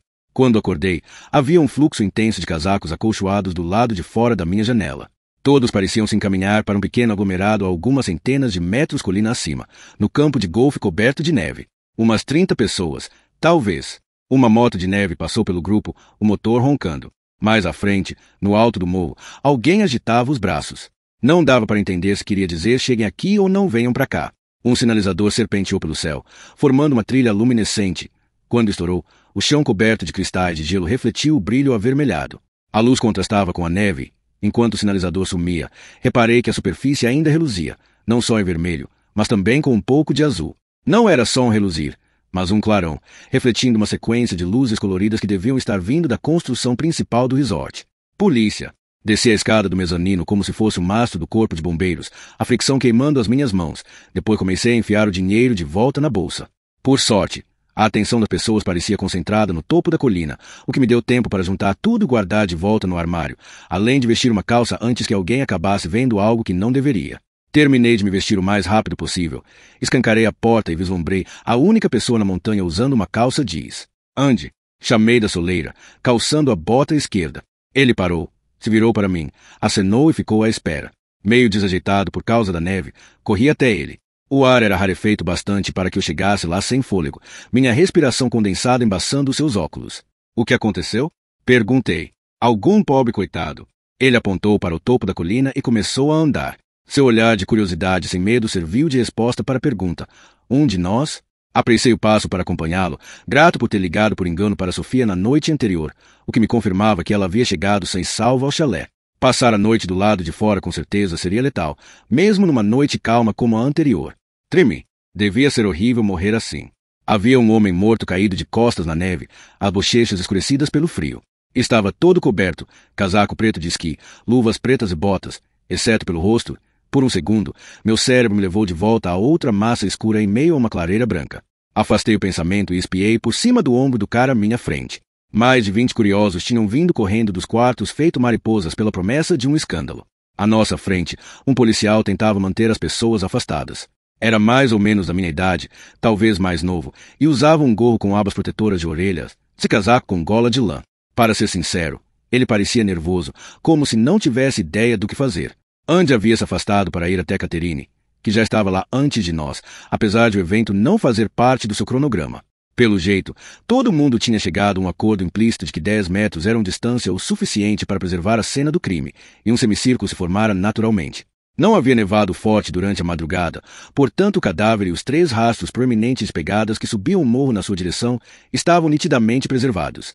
Das trilhas de pegadas, 3 subiam o morro, mas só uma retornava. Esta ficava irregular, com marcas menores uma hora ou outra junto às pegadas. Pressupus que se tratasse da pessoa que havia encontrado o corpo, voltando às pressas, em pânico, descendo o morro aos tropeções para dar notícia, de vez em quando, se apoiando com a mão no chão. A segunda trilha era clara, as pegadas lineares. Imaginei que fossem do policial que vigiava o corpo. A terceira trilha de pegadas subia o morro como as demais. Até que, em dado momento, rompia com a lógica, ia e voltava, subia e descia, tudo isso dentro do espaço de uns poucos metros quadrados. Era como se alguém estivesse preso numa caixa invisível, ricocheteando contra as paredes. Essas pegadas terminavam junto ao corpo, sem trajeto de volta. As pessoas ao redor murmuravam e puxavam os celulares do bolso para tirar fotos e gravar vídeos. Mas ninguém parecia abalado. Não havia braços oferecendo consolo, nem mãos na boca em sinal de choque. Todo mundo teve a mesma reação que eu. Observavam o corpo com uma curiosidade intelectual. Talvez por estar congelado, a gente tinha a impressão de que o cadáver quase fazia parte da montanha, e não que se tratava de uma pessoa de verdade, que 12 horas antes estava respirando. A cena era estranha, mas não violenta. Mas com certeza alguém deveria estar gritando, tentando abrir caminho entre nós para alcançar seu ente querido. Ninguém conhece ele. Pensei. Alguém aqui é médico? O policial já havia desistido de dispersar as pessoas. Repetiu a pergunta enquanto se aventurava em meio ao grupo, revelando uma capacidade de observação que parecia estar no ponto mais baixo da escala entre olhos vendados e Sherlockiano. Estávamos num resort exclusivo em alta temporada. Metade da porra daquela gente devia ser médica. Reparei em Sofia, do outro lado do semicírculo, erguendo a mão. Catherine se inclinou em direção a Andy e sussurrou algo no seu ouvido, balançando a cabeça. O policial fez sinal para que Sofia se aproximasse e então a guiou por um perímetro amplo em torno das pegadas. A princípio, se posicionaram a alguns metros do corpo, Sofia gesticulando para a vítima. O policial assentiu, e ela se ajoelhou ao lado do cadáver. Segurou seu pescoço, virou-o para um lado, depois para outro. Separou seus lábios. Abriu o zíper do casaco e pôs as mãos embaixo. Fez sinal para o policial se abaixar. O homem se ajoelhou ao lado dela e, com certa relutância, deixou Sofia guiar suas mãos pelo defunto da mesma forma. Quando ela se deu por satisfeita, considerando ter mostrado ao policial o suficiente, fechou o zíper do casaco e se ergueu. Tiveram uma rápida conversa açoitada por uma rajada de vento e viu uma nuvem cinza gourenta se projetar sobre a serra. Ernie, Andy, chamou Sofia. Ela erguia os braços e os agitava. Venham aqui. Olhei para o policial para me certificar da sua autorização, e ele a imitou. Andy e eu subimos a uma distância segura das pegadas existentes, mas, lá em cima, elas acabaram se compactando. Longe do amontoado de gente, percebia que o vento estava aumentando. Minhas bochechas ardiam. Ao chegarmos, não tive coragem de olhar para baixo. Mantive o foco em Sofia, mas ela se encontrava em pleno devaneio, contemplando o cadáver. Precisamos retirar o corpo, gritou o policial em meio aos uivos do vento. Afastado dos curiosos. Vi uma garagem no caminho para cá. Deve estar bem fria. Vai servir por enquanto. Andy e eu assentimos, e o policial apontou para o outro lado da encosta. Precisamos subir e dar a volta, gritou Sofia, fazendo um círculo com os braços, para preservar a cena do crime. Embora ainda nevasse e em breve o esforço não fosse fazer muita diferença, ela queria contornar a trilha de pegadas. Isso indicava que a sua preocupação ia além de simplesmente retirar o corpo. Ao contrário do policial, Sofia enxergava o local como uma cena de crime. Ele com certeza não estava sondando a área nem tirando fotos. Talvez até tivesse contar com as fotografias dos hóspedes bisbilhoteiros, e aí ficaria grato por não nos terem chutado dali. Em um acordo tácito, Andy e eu seguramos os tornozelos do cadáver, enquanto os punhos ficaram por conta de Sofia e do policial. Fizemos todo o possível para manter o corpo suspenso, mas, ao descermos a colina coberta de neve até a altura da canela, aos tropeções, sua cabeça às vezes pendia para trás e abriu uma larga fenda na superfície branca. Ele não era tão pesado, mas era difícil de dar conta. Pressionei os dedos em gancho contra a lateral da sua bota para segurá-lo mais firme. Ele usava botas maciças, com bico de aço.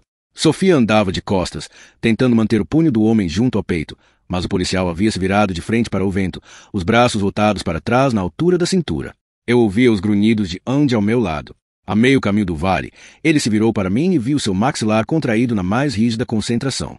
Tinha um pouco de baba na barba. Ele viu que eu observava. Tudo bem aí? Precisa de um descanso? Perguntou.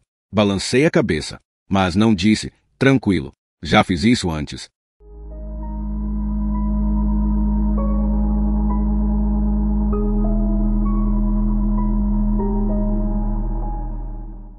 Capítulo 7. Uma pilha de palete de madeira no paiol de manutenção virou uma mesa de autópsia. Ao redor, havia vários bancos espalhados, cobertos por ferramentas, uma moto de neve com o motor aberto, alguns geradores ao longo da parede dos fundos ao lado de uma pilha de pneus e uma grande variedade de calçados para esqui com jeito de raquetes de tênis pendurados em pregos. Não havia aquecimento ali. Com as paredes de estanho e o chão de concreto, era como entrar numa geladeira. Serviria como necrotério improvisado. A única vantagem do frio extremo era que neutralizava o cheiro do cadáver. Baixamos o corpo sobre a pilha de paletes, um pouco estreitos demais para o seu tamanho. Os membros do homem ficaram dependurados nas laterais. Tomamos um tempinho para nos recompor, com a respiração pesada, e tentei não olhar para o rosto desfigurado. Havia lido sobre úlcera de frio, sobre extremidades enegrecidas, narizes, dedos, caindo, mas nunca vira o processo de perto. O policial finalmente decidiu tirar algumas fotos. Andy esfregou um dos polegares de cima a baixo da parte de trás da panturrilha do cadáver.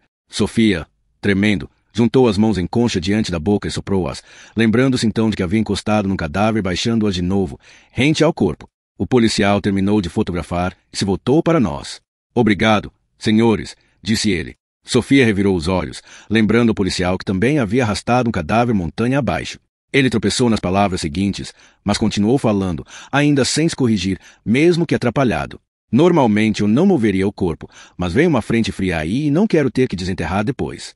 O policial parecia alguns centímetros mais alto que eu, talvez por causa do par de botas grosso, e alguns quilos mais pesado, talvez por causa do casaco grosso, mas as bochechas cheias também colaboravam para essa impressão. Nem sei por que reparei nisso, mas notei que ele não tinha uma arma na cintura. Seus olhos eram verde escuros, e os cílios tinham partículas de gelo. Estava claro que a manhã o havia abalado, pois seu olhar percorreu todo o paiol antes de se concentrar no corpo, o que pareceu interromper por completo sua linha de raciocínio. Meu nome é Ernie. Falei para tentar fazê-lo sair do estupor. Ernest Cunningham. Este é o Andrew Millot. Sofia você já conheceu. Também é Cunningham, só que ela é Cunningham Ifen Garcia. Garcia Ifen Cunningham, disse Sofia com um sorriso. Vamos Ifen picar Ifen mula, disse Andy, que havia passado todo o tempo imóvel, como policial, os olhos fixos no cadáver. Isso aqui é perturbador. Ah, sim. O policial voltou a atenção para nós. Darius. Eu deveria dizer agente Crawford, acho, mas Darius está bom. A formalidade, a gente deixa para quando estiver ao nível do mar. Ele estendeu a mão para nos cumprimentar. Apontei para o lado de dentro do seu pulso. Havia uma mancha escura no punho da camisa e uma semelhante no outro punho. Manchas provocadas pelo corpo. Tem sangue no seu casaco, agente Crawford, avisei, recusando o aperto de mão. Um Cunningham não aceita chamar representantes da lei pelo primeiro nome. Crawford ficou pálido. Encarou os punhos e respirou fundo. Tá tudo bem? Perguntei. É que, eu não tenho muita experiência com casos assim. Cadáveres? Assassinatos? Falou Sofia, se metendo. É, mas talvez a gente deva deixar quieto por enquanto, respondeu Crawford com um sorriso fraco. Antes, do lado de fora, ele parecia meio perdido, mas de perto ficava pior ainda. Pelo jeito, ver o sangue não só o havia deixado enjoado, como o tinha feito perceber que o caso estava além da sua capacidade.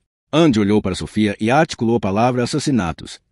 Mesmo com apenas um movimento labial, dava para pescar o tom incrédulo da sua voz. Ela sentiu, séria. Acho que é meu dever perguntar se vocês conhecem o sujeito. Reconhecem ele? Indagou Crawford. Isso é um interrogatório? Perguntei. Já tinha passado horas demais sentado atrás de espelhos falsos, então não ia responder perguntas sem saber a quem nem para quê. Por que não interroga quem encontrou o corpo? Crawford balançou a cabeça. Só estou tentando descobrir se vocês sabem quem ele é. Era eu quem podia chegar aqui mais rápido, vindo de Ginde, mas tem detetive de verdade a caminho, e isso de lista de suspeitos é com eles. Só acho que devia descobrir se era um hóspede ou se veio do outro lado da serra, de repente um esquiador que se perdeu. Ele não está com esquis, disse Sofia.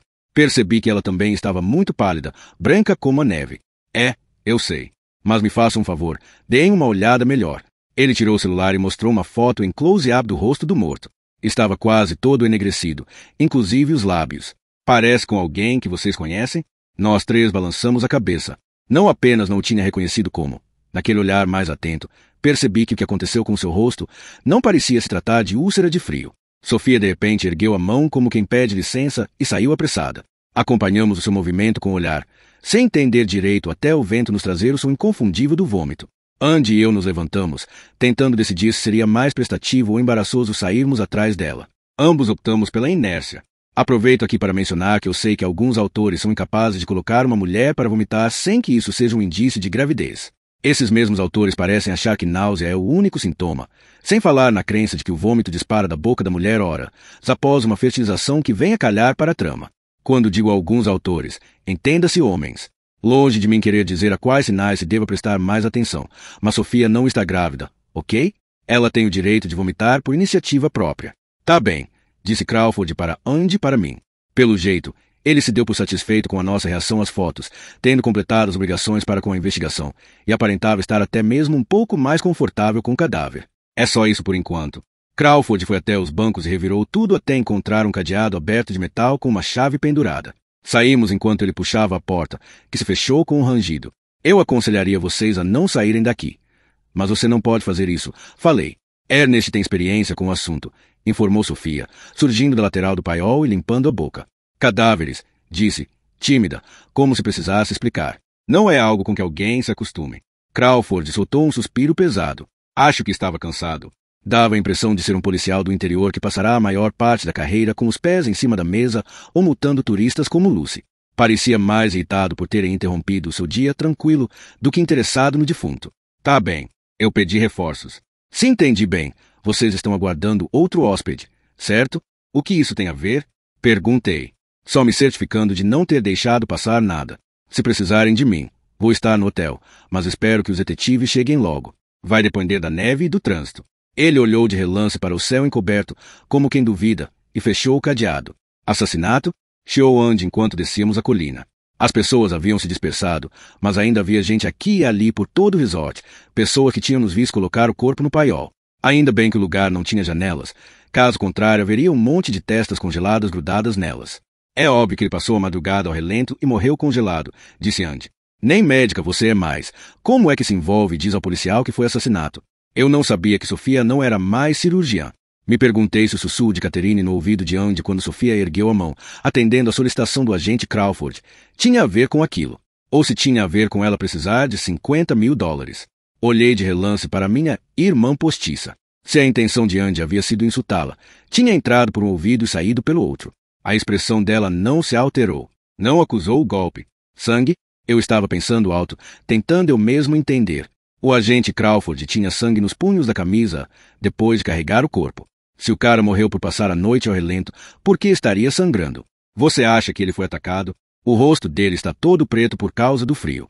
Que merda você falou para aquele policial? Questionou Andy. Se nossa família tivesse um lema, seria: não fueris locutus est scriptor, vigilum Cunningham. Ou seja, um Cunningham não fala com a polícia. Não me envergonho de admitir que procurei isso no Google, já que não falo latim. Andy havia se ofendido em nome de Catherine pela cooperação de Sofia. Em nome de era uma postura bastante típica de Andy. Seu nome do meio deveria ter sido representante. O sangue é de um ferimento no pescoço. E vocês estavam carregando os pés. Não conseguiram olhar muito bem. Aquilo na cara dele não era úlcera de frio. Eram cinzas, disse Sofia. Cinzas? Tipo carvão? Neste lugar? Indaguei, entupindo a traqueia dele, solidificadas na língua. Se a gente abrisse o corpo, iria encontrar nos pulmões, com certeza. Não faz sentido. Se não fosse o fato de ele não ter uma única marca de queimadura e estar num campo de neve sem nenhum indício de ter derretido, eu diria que a causa da morte era óbvia. Então conta, disse Andy, nitidamente cético. Ele morreu num incêndio.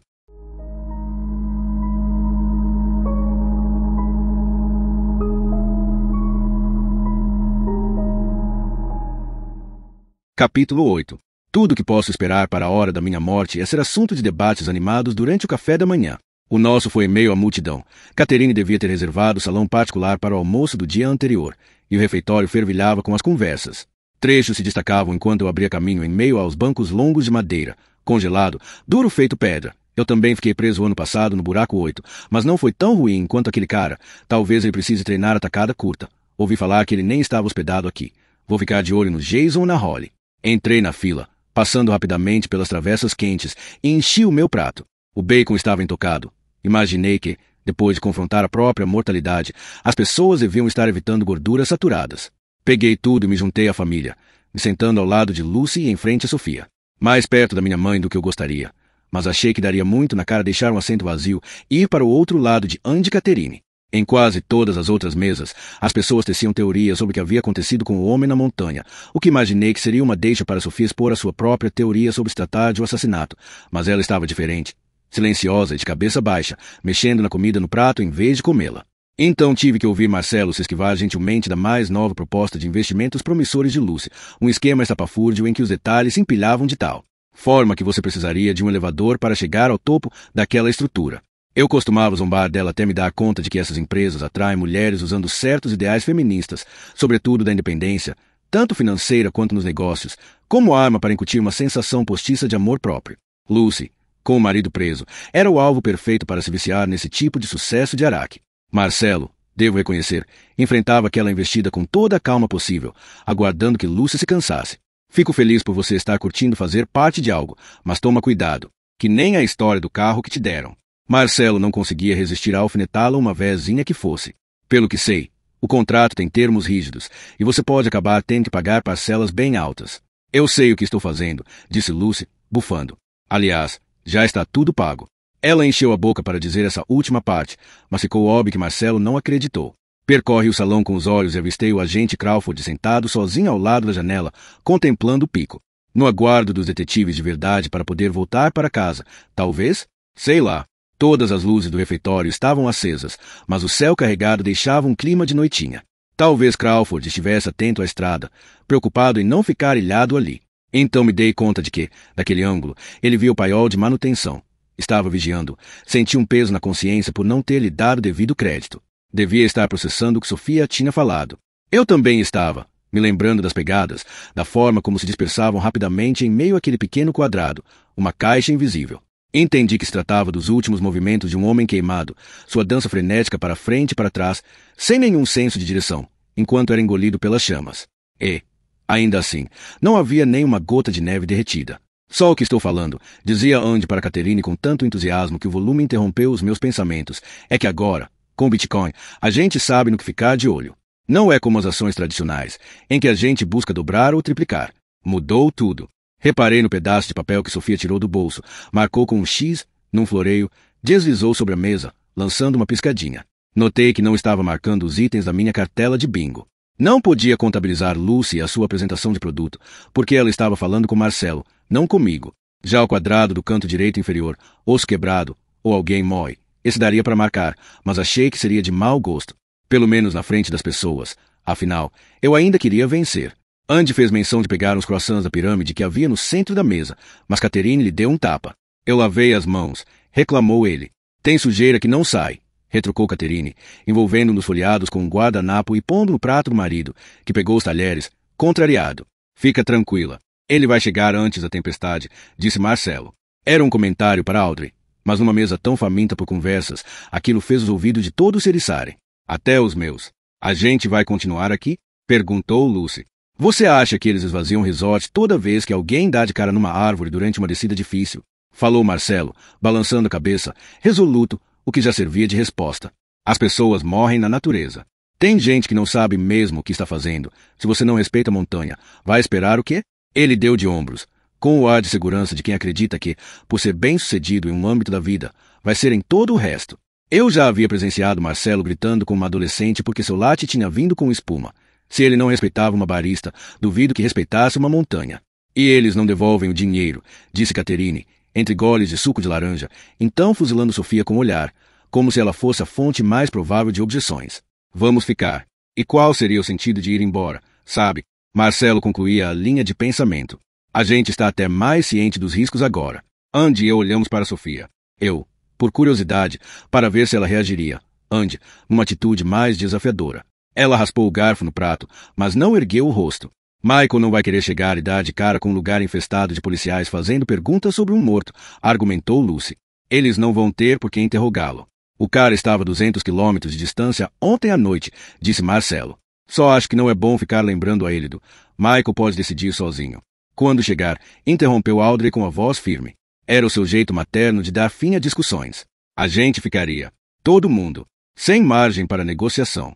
E se for o língua negra, disse Sofia, finalmente, e o bufo surpreso de Andy encheu a mesa de pedacinhos de croissant. Vocês sabem que a causa mais comum de mortes e incêndios não são as queimaduras, mas o sufocamento. O fogo puxa muito o oxigênio do ar, não no café da manhã, meu amor, pediu Marcelo. Meio dramático, né? Andy havia engasgado, socava o peito para fazer a comida descer. Que merda é essa de língua negra? Perguntamos em uníssono Lucy e eu. Estão por fora dos últimos acontecimentos, hein?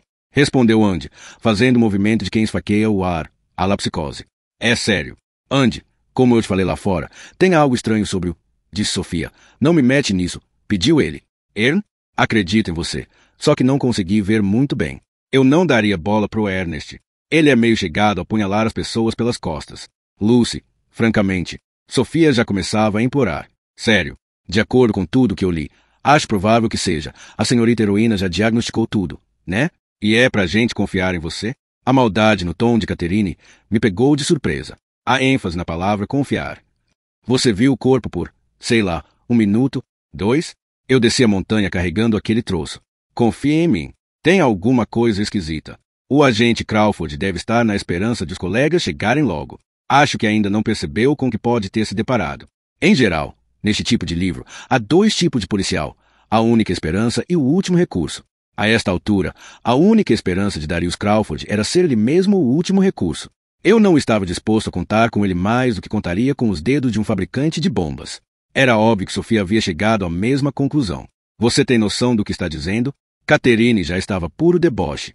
Era como se tivesse voltado para o recreio da 4ª série. Se estivesse segurando uma embalagem de leite achocolatado, teria virado-a na cabeça de Sofia.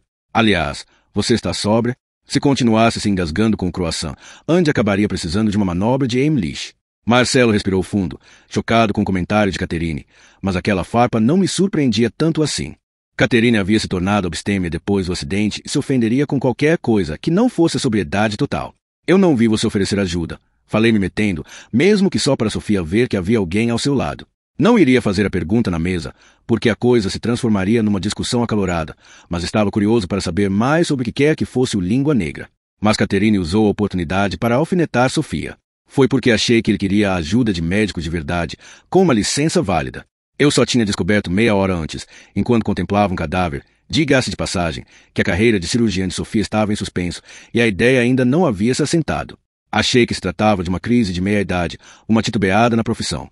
Mas Catherine estava fazendo uma acusação, a mesma que devia ter sussurrado no ouvido de Andy em meio a toda aquela gente. O rosto de Sofia ficou vermelho.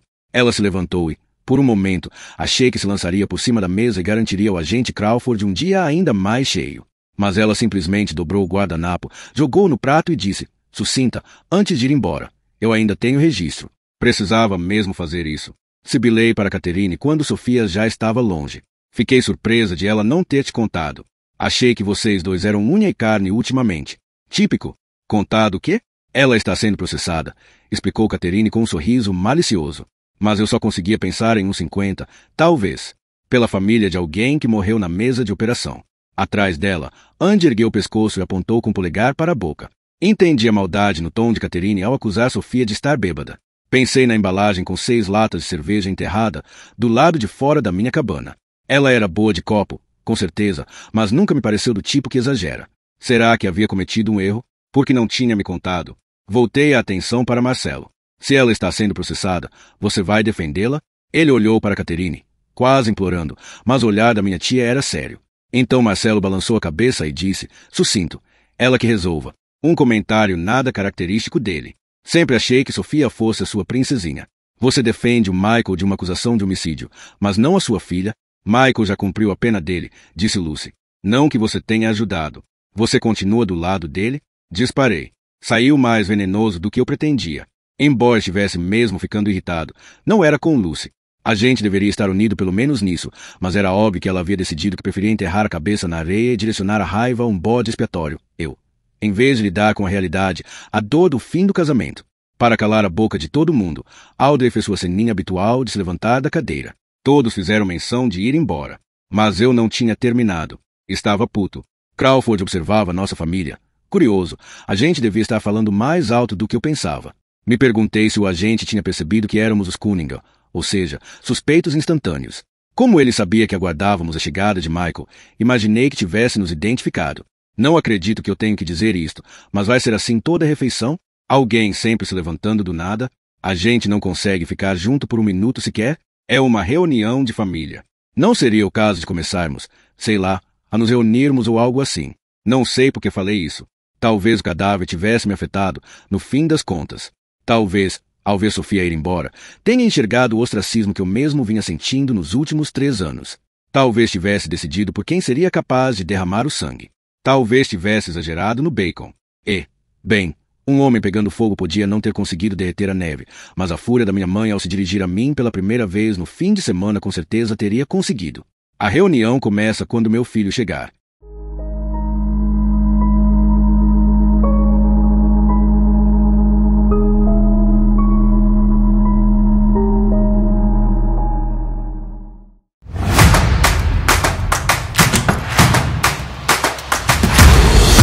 Quer ouvir essa história até o último sussurro? O audiobook completo está te esperando no nosso grupo VIP no Telegram. Um espaço feito para quem não apenas escuta, mas vive cada palavra. Acesse agora o link no comentário fixado e junte-se aos ouvintes que caminham lado a lado com as narrativas mais envolventes antes de todo mundo. Te vejo lá, no lugar onde as histórias não têm pressa para acabar.